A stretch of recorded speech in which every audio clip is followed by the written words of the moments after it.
The corrupt media is a promoter of killers. They proffer numerous of ratings for the bloodshed of innocent lives. I don't agree with the way they make these mass shooters project the image of gentle little lambs that were just troubled or misunderstood, and for those given reasons are alone enough to merit the killer's personal problems. Let's not give these mass shooters the attention they desire. Don't Google their names. The only definition of a mass shooter is a heartless coward. Don't post up old pictures of them on Facebook when you thought they were cute and innocent. Stop sharing videos on social media of their killing spree. Part of their demonized plan was to go viral and make the headlines. The fuel that motivates them is all over the media every time you hit like and share of their cowardly actions. Simply forget they exist. Allow law enforcement to do their jobs. Let them do all the behind the scenes investigations. The more and more attention you give a killer, the more satisfied that killer is going to be. The more fame a killer is receiving, out there is a copycat who is planning a mass shooting, who is also looking for an opportunity to rack up a greater number of body bags. Focus more on how to prepare and prevent a mass shooting, or show support to the victims' families. The tragedy is already done. When the mess is cleaned up, let's prepare for a safer environment, instead of just doing nothing. Forget the mass shooter's face. Make them an absent memory.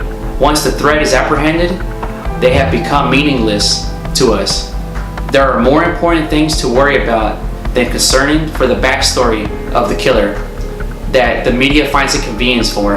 Gather around with your local neighbors and make an action plan to keep an eye out for clues of malicious intentions, to be more alert and focused around the community, to help avoid tragedies that can be impeded. Becoming sagacious with the ownership of courage and kindness is a valuable recommendation to keep a community safe. The grand media is the inspiration of a mass shooter by giving them attention all over the country, turning them into a global icon. And now we reap what we sow. Another potential threat is indulging the spotlight. When the capacity has reached a boiling point, many innocent lives will be at a risk in unpredictable time. Surprisingly, the first ones to the crime scene faster than our first responders? Yes, our dishonest news reporters, ready to cover the story in only a manner that benefits their ratings. No, the media does not care about the victims personally, or what horror they experience. Unless you're a survivor of the tragedy, who will go in front of that camera, misguided by the press to say, ban guns, we need gun control. That's when the media will deceptively have a concern for your life. Here kids, read these scripted notes, or go live soon. A little this for that I call it. A gun reform isn't going to change the rate of mass shootings. It doesn't take a Harvard graduate to tell you right from wrong. It's called parenting. If your child is out there marching out of school to protest, please address it with your kids. Attention seeking plays a major role into building a mass shooter. Solutions start with education.